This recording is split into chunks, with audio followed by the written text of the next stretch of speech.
I'm sitting at the park. I was going to go live at the park, but I'm in Las Vegas, and, for some reason this spring, the weather's been pretty erratic, and literally out of the blue, a storm just blew in. So I'm sitting here in the parking lot of the park, and this storm blew in, so it's dropped down like 15 degrees, 20 degrees. I know I must be being a little bit of a baby here, but it's a little windy and it's cold, and so I just went to the store and grabbed my Starbucks, and I decided to do this live in the car. So forgive me for my I'm not very good with the cold weather, but the reason why you're here for this video is because you want to know the 4 most crucial questions that you must ask every single sales call that you make. You need to ask these questions if you want to close more sales, okay? And I see so many salespeople make this mistake on a constant basis. I mean, literally, they are, going in with the presentation, maybe going straight into the pitch, and I kind of it's kind of the same thing as walking up to a girl at the bar and without knowing her, asking her if she wants to go home with you. That's just not going to work. Trust me, I've tried it. But if you want to close more sales, just like the lady at the bar, you're going to have to get to know her. Okay, so the 4 most crucial questions that you should be asking every single prospect that you meet are, we're going to start with the first one because this one is the most important one. I don't know how many times I see salespeople tell me, that, their customers always put them off. And then I ask them, well, what did they say? What was their main concern or hesitation? Oh, they had to talk to their partner. Are you kidding me? If they said they need to talk to their partner, that's your fault, because you didn't ask them up front if they're a decision maker or if they needed to have somebody else on the line that can make that needs to be there in order to make that decision. So here's the question you ask to make sure that never happens. Should never happen. So if you like what you hear today, and I'm sure you will, is there anybody else that you have to run this past, or do you make all the final decisions? That's it. It's very simple. If you love what you hear if you love what you hear today, and I know you will, I always like to throw that in there because I want them to be confident that I'm confident that what I have for them is going to help them. So if you love what you hear today, and I know you will, is there anybody else that you have to run this past, or are you the one that makes the final decision? That's it, okay? Now, once they say yes, take note of that. It's very important that you take note of that because you may need to use it later for the wishy-washy decision maker that tries to use the partner as an excuse once they already told you that they are the decision maker. You know what I'm saying?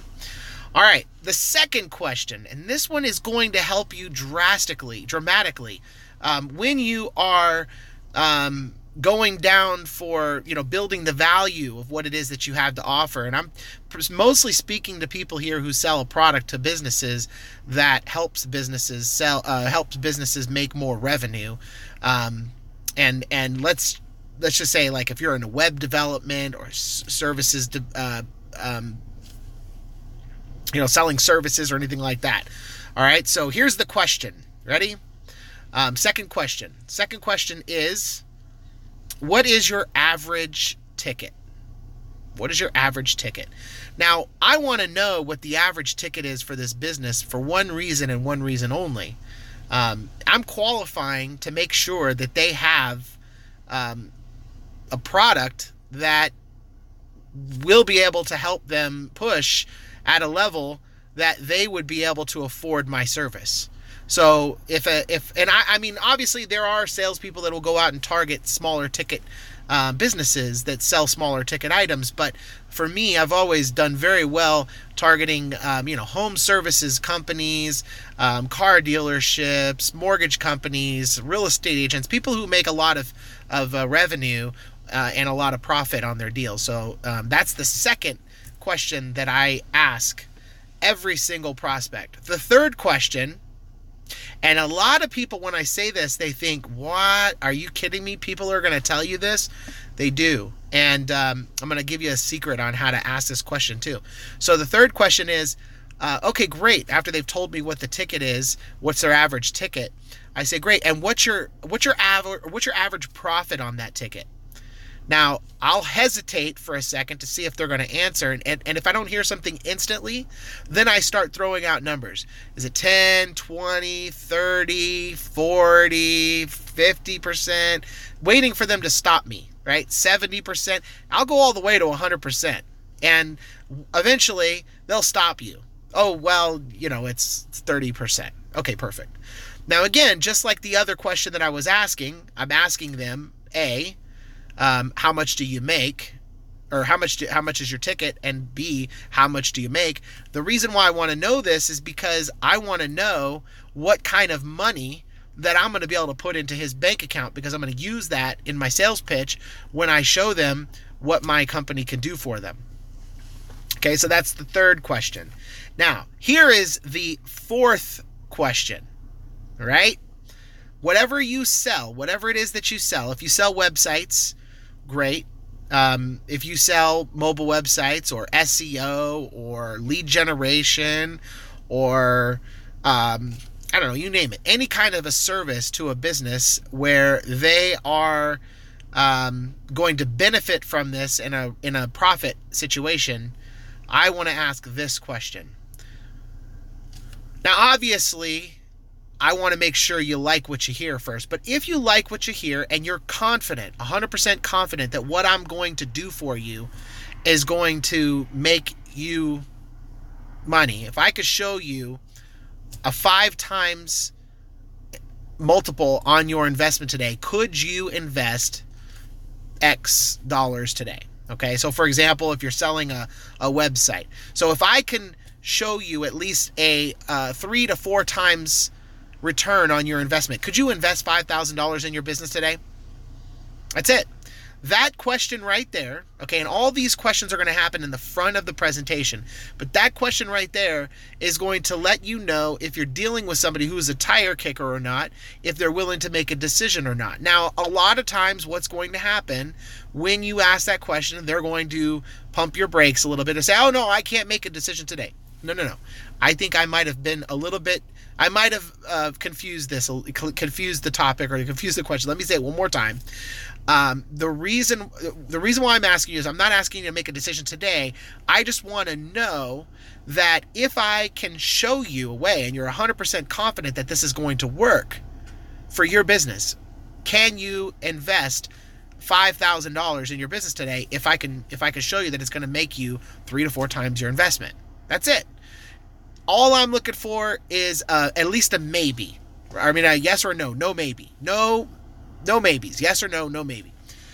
So if you ask those 4 questions, I 100% guarantee you beyond a shadow of a doubt, you will every single time actually have, if they say yes to all of those questions and everything else, falls into place, you will definitely have the best prospect you've ever had. Okay. Now, the final question that I'm going to throw in here, this is a bonus question that you can ask, and this is actually something that I see so many people not asking, but this is the bonus question. If you ask this one question at the end of every single one of the presentations you do, you're going to find out very quickly if the person that you are talking to is real or not. You ready? So you've given your presentation, everything's completely laid out, you've built great value, you've qualified, you know that this customer has everything that they need to know in place. So what's the final question? Would you like to use a Visa, MasterCard, American Express, or would you prefer to use a check by phone? That's it. That is what we call assuming the close. All right, you assume the close at the end of every single presentation that you do. You're going to drastically increase your closing percentage. Okay, so those are the 4 questions, and then that final one is your bonus. I promise you that if you use these in your business, you're going to close way more sales. You're going to have much better prospects, and you're going to have a lot less headaches dealing with your customers. All right? So I hope you enjoyed this video. Looking forward to helping you some more, and we'll talk to you again real soon. Bye.